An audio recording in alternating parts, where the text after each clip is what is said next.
ረሳነው ሌላ እንዳይመስላችሁ ኦርቶዶክሳውያን። ሞትን ያህል ዕዳ አስቀምጦ የምን መዘናጋት ነው? ኃጢአት እስከሰራን ድረስ ንስሐ ያስፈልገናል። ኃጢአት የለብኝም ብንል ራሳችን እናታልላለን። እውነትም በእኛ ውስጥ የለም አለ አንደኛ ዮሐንስ ምዕራፍ 1 ቁጥር 9 ላይ ሰው ሆኖ የማይበድል እንጨት ሆኖ የማይጨስ የለም። ክርስቲያኖች ልብሳችን መቼ እንደቆሸሸ ሳናውቀው ቆሽሾ እናገኘዋለን። ሕይወታችን መቼ እንደቆሸሸ ሳናውቀው በኃጢአት ረክሶ እናገኘዋለን። ውሃ ባይኖር ኑሮ ልብስ ገዝቶ መልበስ አይታሰብም። ንስሐ ባይኖር ኑሮ ሰብናችን ማሰብ ይከብደናል። ብዙዎቻችን ንስሐ የማንገባው ሞትን ስለምንረሳ ነው። እባካችሁ ሞታችን እናስብ። ከዚህ ባለጸጋ የምንወስደው ቁም ነገር ይሄ ነው። ሞቱን የረሳ ሰው ነበረ። ወገኖቼ እባካችሁ እንሞታለን። እንዲህ ተብሎ ተጽፏል በሁለተኛ ነገሥት ምዕራፍ 20 ቁጥር 1 ላይ በዛን ወራት ሕዝቅያስ እስከ ሞት ደርሶ ታመመ ይላል።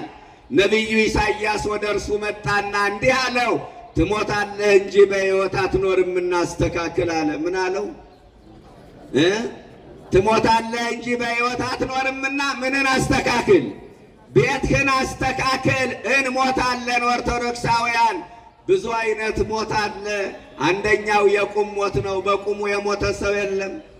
ይቺ ሀገር ስንት የቁም አስከሬን ተሸክማለች። ሰላም የሌለው፣ ፍቅር የሌለው፣ ከወንድሙ ጋር ተስማምቶ የማይኖር፣ ጥላቻን ያረገዘ፣ ለበቀል የሚሮጥ፣ ወንድም ወንድሙን ለመግደል ቀን የሚጠብቅ የቁም አስከሬን የለም። በቁሙ የሞተ የሞቱትማ ወደ እግዚአብሔር ሂደዋል። ድንኳን የሚተከልላቸው የሚለቀስላቸው ስንት የቁም አስከሬኖች ዛሬ አሉ መሰላችሁ?